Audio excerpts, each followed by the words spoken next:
InvestView is an emerging leader in the financial technology sector. By leveraging the latest innovations in technology for financial education, services, and interactive tools, InvestView's family of subsidiaries focus on delivering products that serve individuals around the world. InvestView companies are forging a path for individuals to take advantage of financial and technical innovations. For you, for your family, for your future. InvestView. Invest in you. Hey, welcome back. It is a terrific Tuesday on Liquid Lunch. You're watching Liquid Lunch on Newsmax TV, of course, as you do every single day from noon to 2 Eastern. I'm John Tabacco. I'm your host.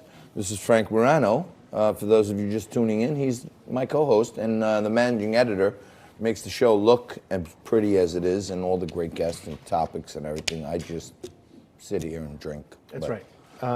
I could use a drink myself. I feel like you're so far away from me today. I know. Well, I made room for a couple of terrorists that were coming. Oh, okay. So well, let's move a little closer. They're not here yet. I like that. That feels better. Yeah. So coming up a little later this hour, we're going to have a former propagandist for Al Qaeda, and that might sound scary, but he's going to be also here with the former head of the NYPD Terrorist Intelligence Unit. We're going to talk about what they're doing. This guy now is reformed, and he's working with former NYPD experts to get out there into the dark web and try to fight back against the radicalization of Americans and people abroad. So yeah, it's a good story, and I don't know if when they get here you want to refer to him as a terrorist. Propagandist for terrorists. Former propagandist. There we go. Okay, fair enough. All right, John, we were talking about and this. And he can take a joke, too. Yes, excellent. If you're going to do public relations for Al Qaeda, you better have pretty thick skin. Yeah, I would think imagine, you should be able to take yes. it. All right, we've been talking about this 2020 presidential race in the context of Michael Bloomberg entering the presidential race. You were asking. Oh, thank you. Is this tequila? Thank you. Cut to the wide shot. Come in, Thank Kevin. you. Kevin McCullough, in an encore performance. This is our celebrity bartender in the waiting area. Or as we call him, celebrity bartender. Celebrity. All Well, right, today he's a celebrity. We wish the president would tweet out something we did. That's right. Now, I can only dream of that happening. That's right.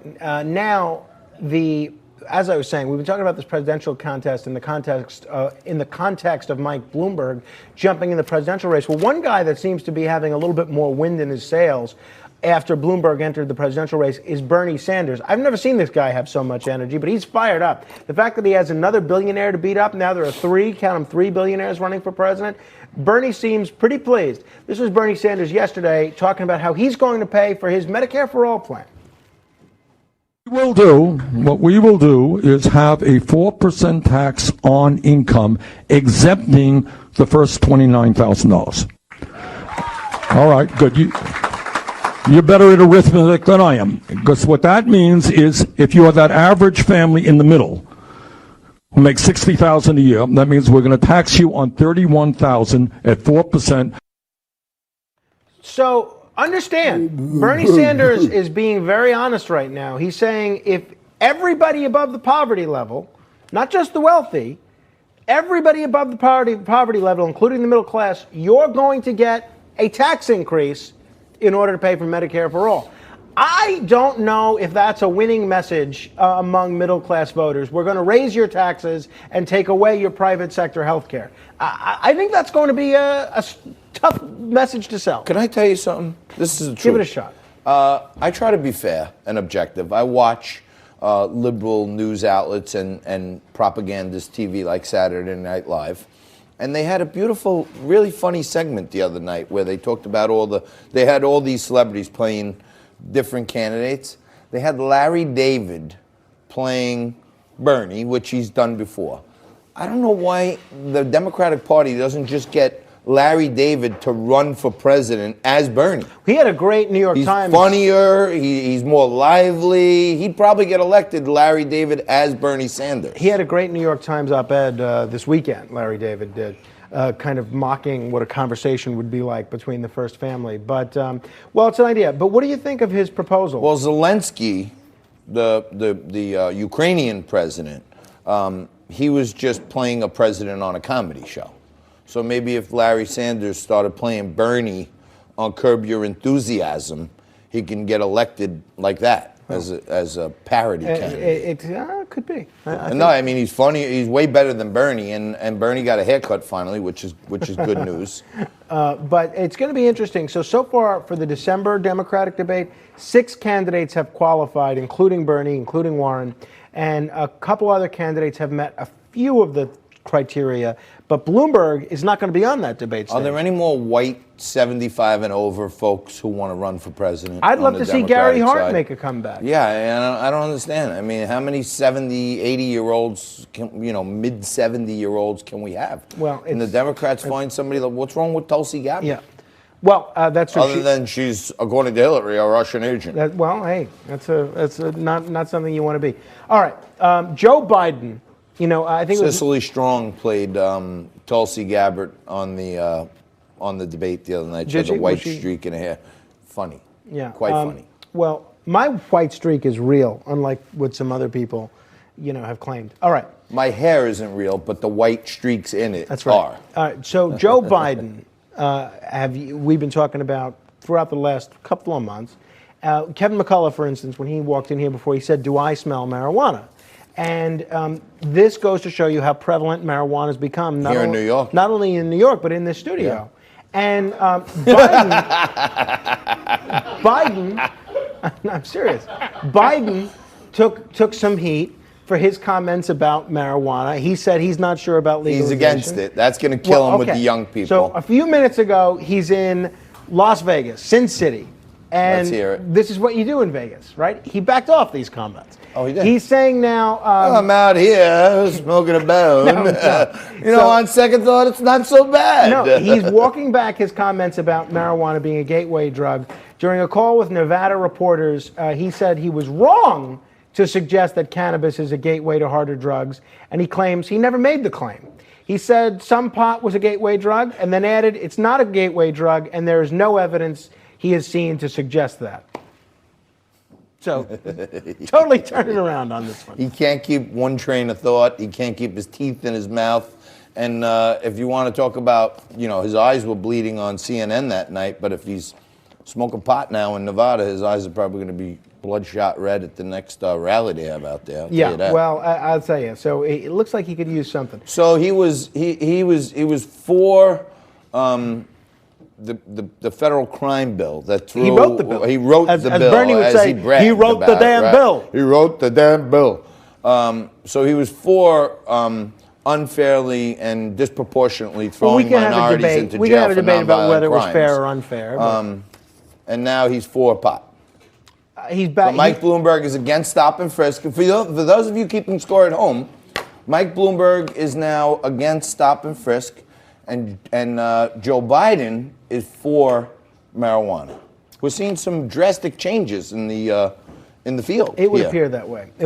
Bernie hasn't changed a bit. Raise your taxes, free health care, free. That's right. He has changed on 2 issues over the years. Only 2.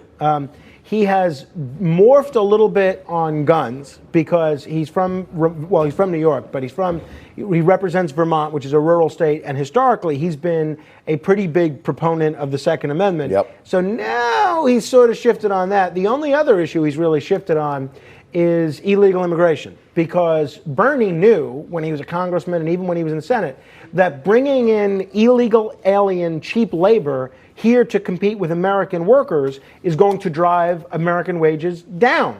So historically, Sanders was always a pretty tough opponent of illegal immigration. Now that's not the case. Now that he knows this is a position that you have to adopt to woo Democratic primary voters, now he's shifted his position towards more of a Michael Bloomberg position. The other thing, if you go back to his older speeches, one of his key stump lines was like, "We cannot allow millionaires and billionaires." And recently he's eliminated the millionaires part because it was exposed that, he and his wife are millionaires. So he's not against millionaires anymore. Good He's for them. after billionaires. If you can make a We living, can't have people having 3 houses in all different states and getting tax write-offs. Meantime, he has 3 houses in all 3 states, in 3 different states. Well, so anyway.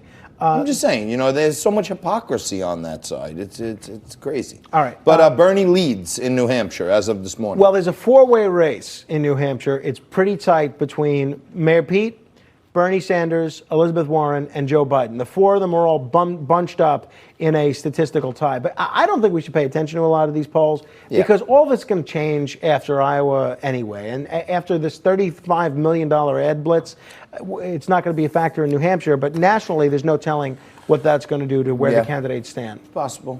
I mean, I saw, when I get up in the morning, I immediately put on Morning Joke. And I start my day with a little dose of MSNBC to get my blood boiling before I take my blood pressure pill.